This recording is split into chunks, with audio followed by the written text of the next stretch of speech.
so many revelations. There are so many revelations in An Admiral's Compass. You've got to lay your hands on it and read it, especially if you have anything to do with the maritime industry or you want to learn about the maritime industry.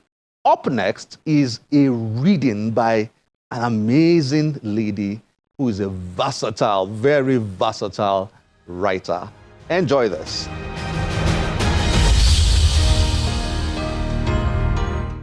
Hi everyone, my name is Ufuma Ii. I'm the author of the Naive Wife trilogy. That is Rachel's Choice, Rachel's Diary, and Rachel's Hope, which I just released in August this year.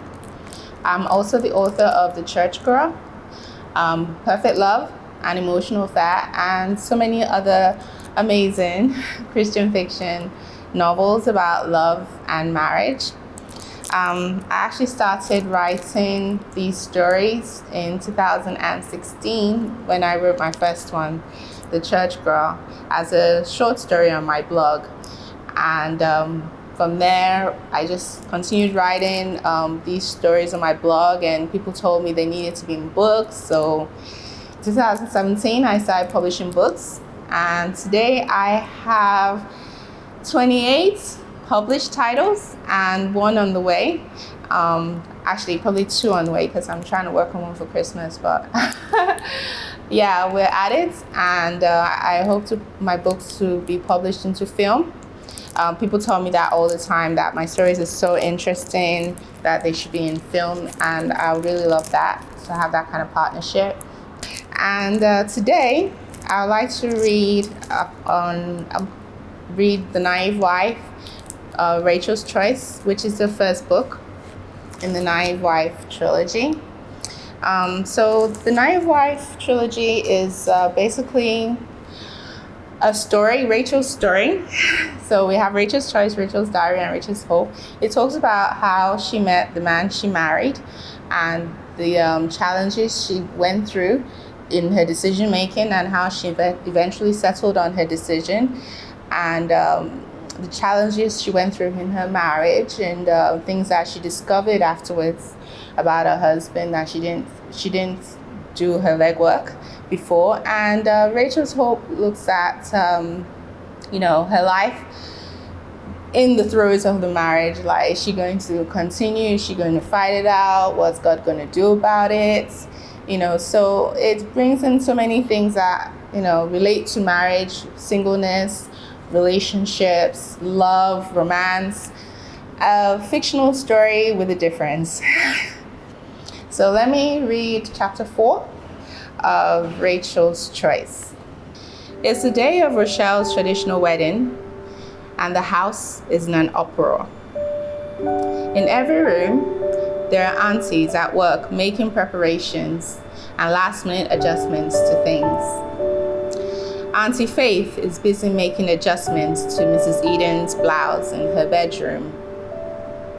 Auntie Blessing is tying the gele for the bridesmaids in the family living room. Auntie Joy is doing the bride's makeup in her bedroom. Auntie Patricia is supervising the caterers in the kitchen, while Auntie Elohor is supervising those setting up canopies and chairs outside. Rachel doesn't have any work assigned to her. She also needs to get herself made up, styled and dressed, and be there to assist her sister with anything she needs. Their cousins are also on ground for quick errands. The only people who seem to be idle are the privileged sons and older married fathers who are already dressed and chatting in the guest lounge downstairs, where the TV is blaring in competition with the DJ outside. Come and sit down, let me touch you up. Auntie Joy beckons to Rachel when Rachel stands up to go to the bathroom. I'm okay, Auntie. I beg, sit down. Auntie Joy hisses. You don't know that after Rochelle, all eyes are on you? Isn't it bad enough that she should marry before you, and then you don't even want to look your best? Rachel sits down to avoid more talk on the subject, but it doesn't stop Auntie Joy. When I was your age, I already had 2 children. She continues. Hey, Rachel looks up to see who owned the deep, sultry voice. She's face to face with AGK. How hadn't she seen him coming? Hey, she smiles back. What a party. Are you enjoying yourself? She shrugs. Yeah, thanks. Are you? Honestly? Yes, cheekily. She looks into his eyes. They are deep and seem to swallow her in. He leans in and whispers, I am now. She can't help the beam that breaks open her lips into a wide smile and then a giggle. You're funny. AGK also giggles. I'm glad you think so, if that's a good thing. She shrugs. You don't talk much, he observes. Rachel takes in a deep breath. It was a good conversation. It was a good observation. I reserve my energy for the radio station. I'm not very social in real life, unfortunately. I get. You look good though. She instinctively looks down at her two-piece native attire, which she thought was unflattering. She didn't really like the color, and it was a bit itchy in places, but it sure made her boobs look big, she noticed. She decides to be polite and accept the compliment. Looking into his face, she smiles and says, thanks. Hey, beautiful.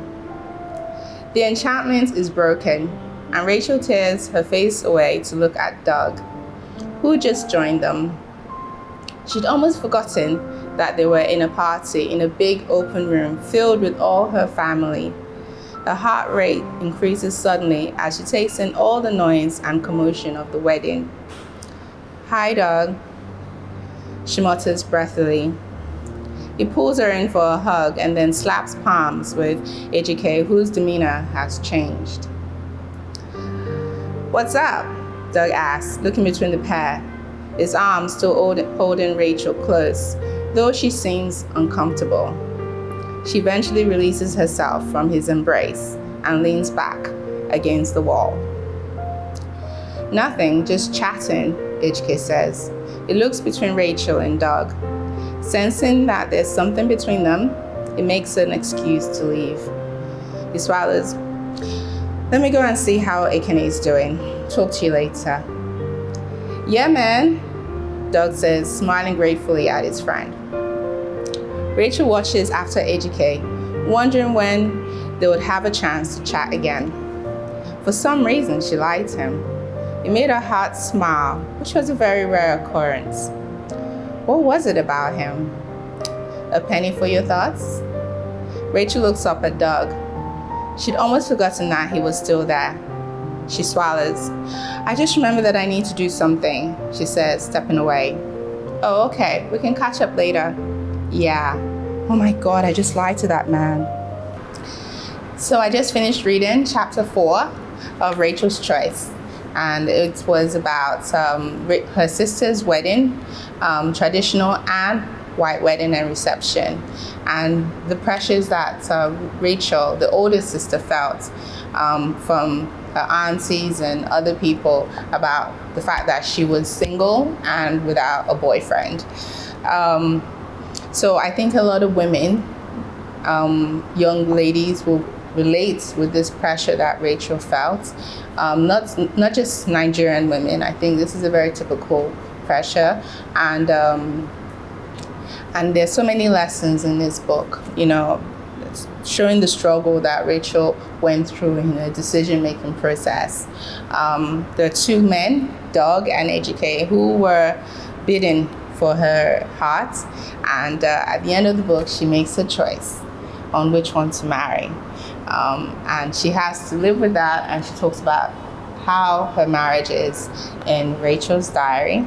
And in Rachel's Hope, we see what becomes of Rachel from what she's been through in her marriage based on her choice.